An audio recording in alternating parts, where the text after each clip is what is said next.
الطافیہ foundation کی latest updates کے لیے اور لیفٹیننٹ کرنل پیر الطاف محمود ہاشمی کے بیانات کے لیے ابھی سبسکرائب کریں الطافیہ ٹی وی اور بیل آئیکن پر کلک کریں۔ توڑنے والے وہ اپنا زور لگاتے ہیں کہ ہم اس تعلق کو خراب کریں۔ ہر گھر میں ایک آپا بلقیس ہوتی ہے، وہ آپا بلقیس کا پتہ کوئی نہیں پتا؟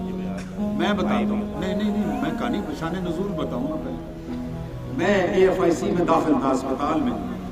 تو میرے پاس ایک مریض آئے جو کوئٹہ سے CMH نے ان کو ریفر کیا ہوا تھا، کسی کیپٹن کے والد تھے، ریاض صاحب ان کا نام تھا،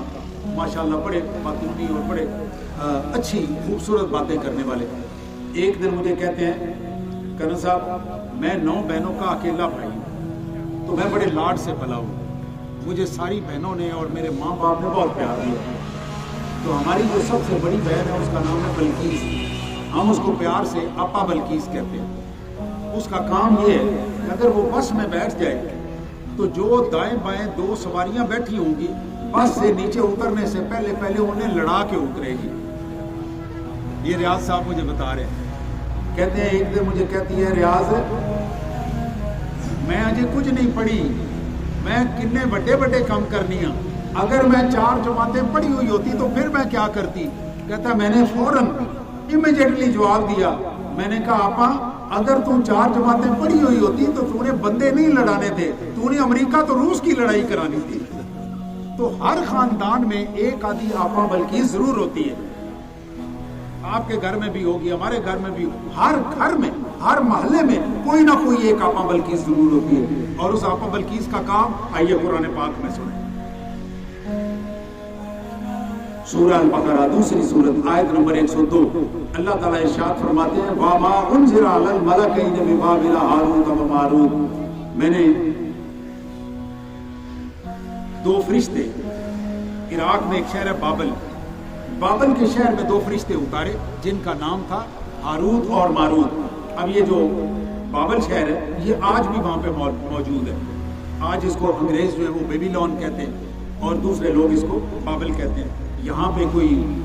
باغ ہیں پوری دنیا میں، وہ ایک عجوبہ سمجھا جاتا ہے، وہ ابھی بھی وہاں پہ موجود ہے۔ وَمَا يُعَلِّمَانِ مِنْ أَحَدٍ حَتَّى يَقُولَا إِنَّمَا نَحْنُ فِطْرَةٌ فَلَا تَكْفُرْ، حالانکہ وہ فرشتے جب بھی کسی کو تعلیم دیتے تو لوگ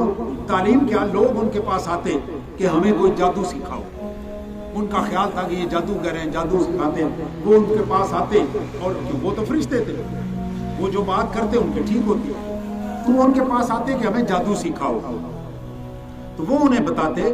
کہ تم فِطْرَةٌ فَلَا تَكْفُرْ، تم اس کفر میں مبتلا نہیں ہو، جادو والے کفر میں مبتلا نہیں ہو۔ فَيَتَعَلَّمُونَ مِنْهُمَا مَا يُفَرِّقُونَ بِهِ بَيْنَ الْمَرْءِ وَزَوْجِهِ، اور وہ ان سے سیکھتے کیا تھے؟ جادو میں کیا ڈیمانڈ لے کے آتے تھے؟ ان سے کہتے تھے کہ ہمیں کوئی ایسا عمل سکھا دو، ایسا تعویذ دے دو جس کے ساتھ ہم میاں بیوی کو لڑا سکیں، میں آپ کی بیوی میاں کو آپس میں لڑا سکوں، آپ میرے میاں بیوی میں لڑائی کرا سکیں۔ اب یہ لوگ صرف ایک جادو کے لیے نہیں جاتے ہوں گے، یقینی بات ہے وہ جاتے ہوں گے تو ان سے کہتے ہوں گے میں اپنے شریکوں کا رزق بند کرنا تو اس کے لیے بھی تعویذ دے دو، وہ اس لیے بھی جاتے ہوں گے کہ فلانے کا رشتہ نہ ہو، یہ سارے کے سارے کے لیے وہ جاتے ہوں گے۔ لیکن ان ساروں کو چھوڑ کے اللہ تعالیٰ نے ایک کا ذکر کیا کہ وہ میاں بیوی کو لڑانے کے لیے کوشش کرتے تھے۔ اس کا مطلب ہے کہ میاں بیوی کو لڑانا سب سے بڑا گناہ ہے، وہ آپا بلقیس ہو، آپ ہوں، میں ہوں، ہمارے گھر کا کوئی بھی فرد ہو، اگر کوئی شخص میاں بیوی کو لڑانے کی کوشش کر رہا ہے تو سمجھ لیں کہ یہ سب سے بڑا گناہ ہے۔